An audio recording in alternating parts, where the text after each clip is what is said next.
लगातार पार्टी की हार का सामना कर रही बहुजन समाज पार्टी की मुखिया मायावती हारने के बाद भी लगातार बड़े बड़े फैसले ले रही हैं। इस बार मायावती ने बीती 12 फरवरी से लेकर इस 16 फरवरी तक ऐसी कौन कौन से 3 बड़े एक्शन लिए जिसने पार्टी के बड़े बड़े नेताओं को ही हिलाकर रख दिया है।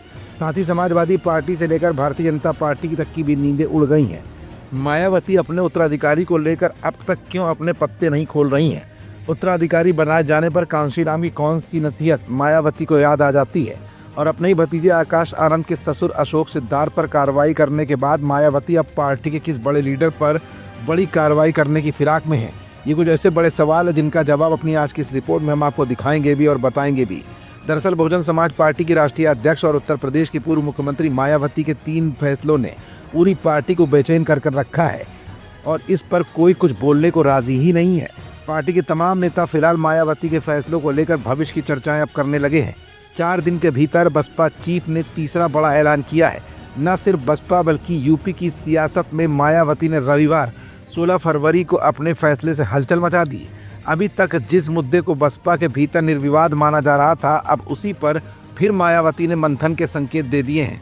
साल 2019 के लोकसभा चुनाव के बाद से ही ये कयास लगाए जा रहे थे कि मायावती के भतीजे आकाश आनंद ही उनके उत्तराधिकारी होंगे। फिर साल 2024 के चुनाव से पहले साल 2023 में मायावती ने उन्हें पार्टी के नेशनल कोऑर्डिनेटर पद पर नियुक्त किया। इसके बाद साल 2024 के चुनाव के दौरान ही पद से हटा दिया और कहा कि वो अभी मैच्योर नहीं है।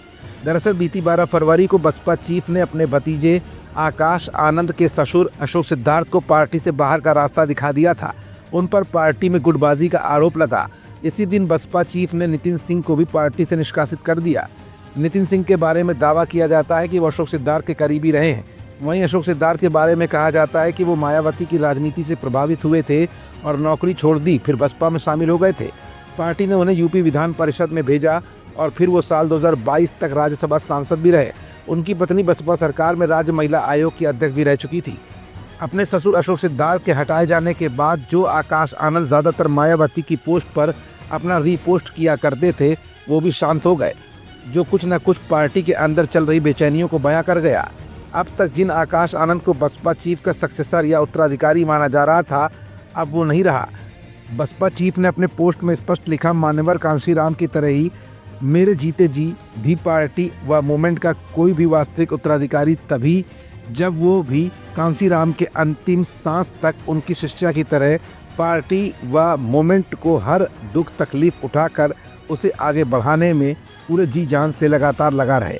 यहाँ एक बात और गौर करने वाली है, आकाश आनंद बसपा चीफ के हर पोस्ट को या तो रीपोस्ट करते हैं या उस पर अपनी बात रखते हुए पोस्ट करते हैं, लेकिन 12 फरवरी के जिस पोस्ट में मायावती ने अशोक सिद्धार्थ को निष्कासित करने का ऐलान किया था, उसको आकाश आनंद ने रीपोस्ट तक नहीं किया है, जो आकाश आनंद का अपने ससुर की तरफ झुकाव बयां कर गया।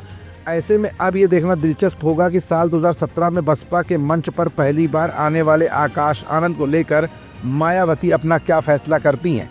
फिलहाल उत्तराधिकारी को लेकर मायावती ने अब तक अपना सीन साफ नहीं किया है। हाँ, ये बात ज़रूर है कि कांशीराम के सिद्धांतों की बात कहकर इस बात का इशारा ज़रूर कर दिया है कि उनकी फहरिस्त में भतीजे आकाश आनंद के अलावा कोई और नाम भी दिमाग में पनप रहा है।